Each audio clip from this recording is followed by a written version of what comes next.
Bonjour Slimane, j'espère que vous avez une meilleure voix que moi aujourd'hui. Bonjour, on commence Isabelle. avec un hebdomadaire argentin qui revient sur les révélations faites par le site internet Wikileaks. Oui, c'est l'hebdomadaire Noticias et qui publie des télégrammes de l'ambassade des États-Unis à Buenos Aires répondant à des questions venant du département d'État et inspirées par carrément Hillary Clinton. Hillary Clinton a rencontré Cristina Kirchner l'année dernière à Buenos Aires et juste après l'entrevue, elle a demandé un rapport sur l'état psychique de la présidente argentine. Et alors, les questions sont extraordinaires. C'est du genre: comment gère-t-elle son stress, la présidente argentine? Dans quelles circonstances est-elle angoissée? Lorsqu'elle est stressée et angoissée, comment se comporte-t-elle avec ses collaborateurs?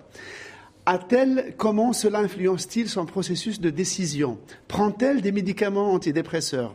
Et alors l'hebdomadaire qui reprend tout ça fait une enquête, va voir des psychiatres, trouve le psychiatre qui consulte la présidente, nous donne même, luxe suprême, le nom de l'antidépresseur qu'elle prend et risque même un diagnostic. Il dit qu'elle souffre d'un problème bipolaire maîtrisé.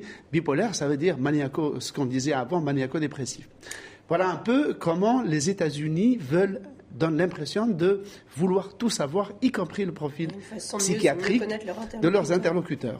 Alors, l'hebdomadaire Panorama Gibraltar revient justement sur la souveraineté de Gibraltar, source de tension toujours entre l'Espagne et la Grande-Bretagne. Eh oui, Isabelle, j'ai retenu ce problème parce que nous, Européens, comme on vit dans la paix depuis 60 ans, eh bien, nous oublions qu'à l'intérieur de l'Europe, il y a un tout petit territoire qui est considéré par l'ONU qui est un territoire non encore décolonisé. Enfin, en fait, de territoire, c'est 5 km².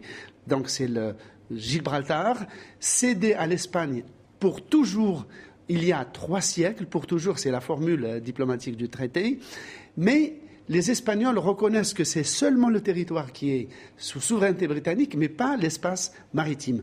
Donc alors, il y a une querelle de clochemerle absolument invraisemblable. Il y a la marine espagnole qui veut patrouiller dans les eaux territoriales, et il y a les habitants qui sont seulement 30 000 habitants, qui sont sous l'autorité directe de la reine Elisabeth, qui ne veulent pas que la souveraineté de la reine Elisabeth soit écornée par la présence de ces horribles Espagnols, parce qu'ils ont beau être à majorité d'origine espagnole, ces 31 000 habitants qui ont un niveau de vie incroyable, eh bien, refusent toute présence espagnole dans leur parage, l'Espagne avec laquelle ils partagent, s'il vous plaît, 1200 mètres de frontières terrestres seulement.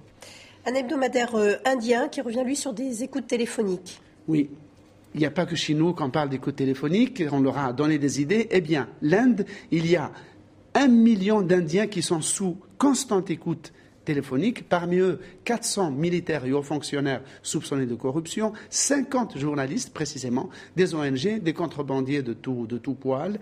Eh bien, le problème, c'est qu'en Inde, qui est un État démocratique, en tout cas de droit, il y a 7 agences qui peuvent se permettre d'écouter n'importe qui à n'importe quel moment. Ça fait désordre.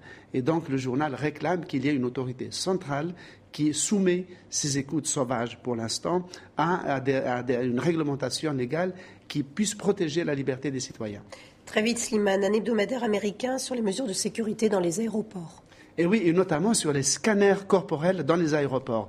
Alors, il y a un professeur de droit constitutionnel qui s'appelle Jeffrey Rosen, qui est très connu aux États-Unis, grand pourfendeur de toutes ces technologies qui permettent d'espionner notre vie privée. Et lui, il dit même qu'il n'y aura plus de vie privée bientôt, alors que le droit à la vie privée est quand même un droit fondamental dans tout état de droit qui se respecte. Et là, pour ce qui est des scanners, il dit que ces scanners ne protègent pas plus de la sécurité, ne donnent pas plus de sécurité, mais ils mettent en cause la vie privée et même la santé. Et il rappelle que le syndicat des pilotes américains déconseille publiquement à ces pilotes de passer par ces scanners.